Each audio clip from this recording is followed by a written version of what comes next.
نور بغداد، مساء الخير. شامي، شلونك؟ كتر خير الله. أول زيارة لك ببغداد.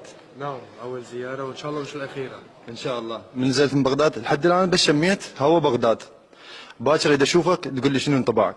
والله أنا هلا هون عم شم ريحة كثير حلوة على سيرة هوا بغداد وريحة بغداد، بعتقد في ريحة عطور كثير حلوة هون. طيب.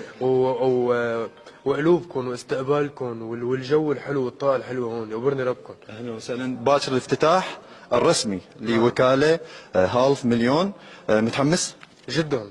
أول شيء لأني عم زور بغداد لأول مرة، ثاني شيء لهذا الافتتاح الحلو ولهالوجوه الحلوة. حلو. يقبرني ربكم. جمهورك هواي بالعراق، راح نسمعك تغني عراقي، واكثر المطربين العراقيين تغني لهم او تسمع لهم. أنا صراحة يعني شوي قديم بموضوع، بحب رحمة رياض كثير أول شيء. بحب الياس خضر جدا، طبعا العظيم الياس خضر. حلو، حلو. زوري اعذر لي ذاكرتي هلا لانه على السفر. سعدون الجابر طبعا شوي بحب الطرب العراقي الاصيل. نعم. والجميع يعني والنعم من اصوات الجميع. باكر تغني باكر عراقي؟ يلا خلينا هلا توصل الفرقه ونجهز بعيوني. يلا نورنا. اهلا وسهلا حبيبي، الله حبيبي، يخليك. نورنا.